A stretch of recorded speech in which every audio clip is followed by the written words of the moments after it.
Asia Tenggara terbagi kepada dua kawasan, iaitu kawasan Tanah Mesir Asia dan Kepulauan Asia Tenggara. Ia merangkumi negara Vietnam, Kemboja, Laos, Thailand, Burma, Malaysia, Singapura, Indonesia dan juga Filipina.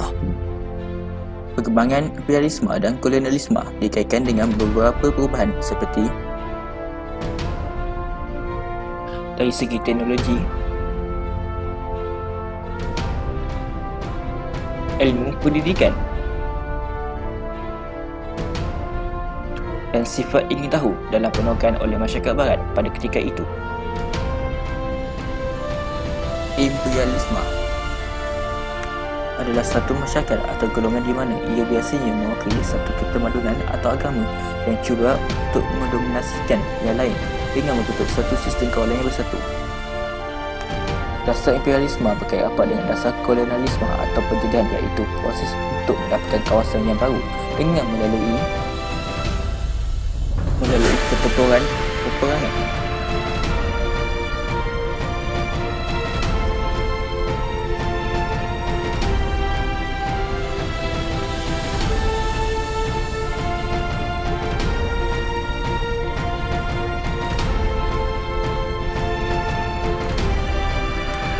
Ataupun melalui perjanjian. Imperialisme yang berlaku di Asia Tenggara dibahagikan kepada dua, iaitu imperialisme konservatif dan imperialisme baru. Imperialisme konservatif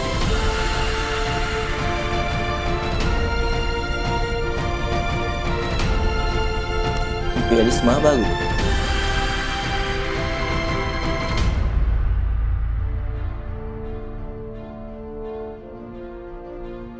kolonialisme berasal daripada perkataan koloni atau tanah jajahan yang ditakluk oleh kuasa-kuasa asing yang menguatkan ekonomi. Kolonialisme dianggap sebagai pengembangan kekuasaan sesebuah negara di ke atas wilayah dan manusia di luar batas negaranya dengan tujuan untuk memonopoli ekonomi dari segi sumber, tenaga kerja dan pasaran. Penjajahan melalui konsep kolonialisme memperlihatkan kemasukan perisi yang dipegang oleh kuasa barat ke atas negara yang dijajah yang meliputi aspek politik, ekonomi dan sosial. Pandangan imperialisme oleh pandangan sarjana sejarah dan tokoh.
pandangan kolonialisme oleh pandangan sarjana sejarah dan tokoh.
Dasar imperialisme dan kolonialisme yang dijalankan di Asia Tenggara adalah disebabkan oleh faktor politik dan ekonomi. Kuasa-kuasa barat menggunakan pelbagai alasan yang mengatakan bahawa Asia Tenggara mempunyai sistem pemerintahan yang kuno dan lemah, dan masyarakat Asia Tenggara yang jauh ketinggalan zaman berbanding dengan masyarakat di negara-negara barat. Dari segi politik, penguasaan dan pemilikan kawasan tanah jajah yang banyak dan luas merupakan sumber kekuatan dan keagungan sebuah negara. Keadaan ini mendorong kepada kuasa barat untuk bersaing antara satu sama lain bagi mendapatkan jajahan baru di Asia Tenggara.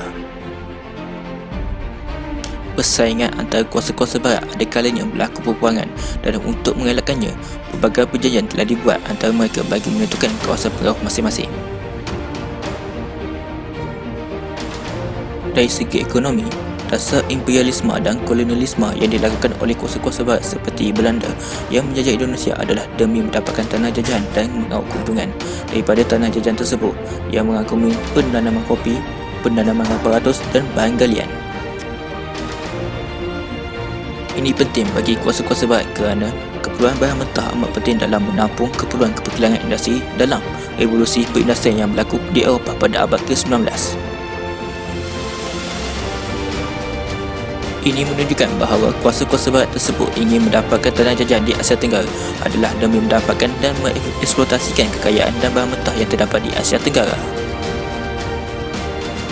Ianya dilakukan demi menampung keperluan revolusi pendinastian yang dilakukan oleh Belanda di Indonesia dan kuasa-kuasa barat yang lain di Asia Tenggara pada abad ke-19. Kuasa-kuasa barat di Asia Tenggara pada abad ke-19 juga menggunakan kaedah campur tangan dalam hal pentadbiran dan pemerintahan tempatan seperti yang berlaku di Indonesia dan Filipina. Kuasa-kuasa barat juga menggunakan kuasa ketenteraan yang merangkumi kuasa angkatan darat dan angkatan laut dalam usaha menjalankan dasar imperialisme dan kolonialisme di Asia Tenggara.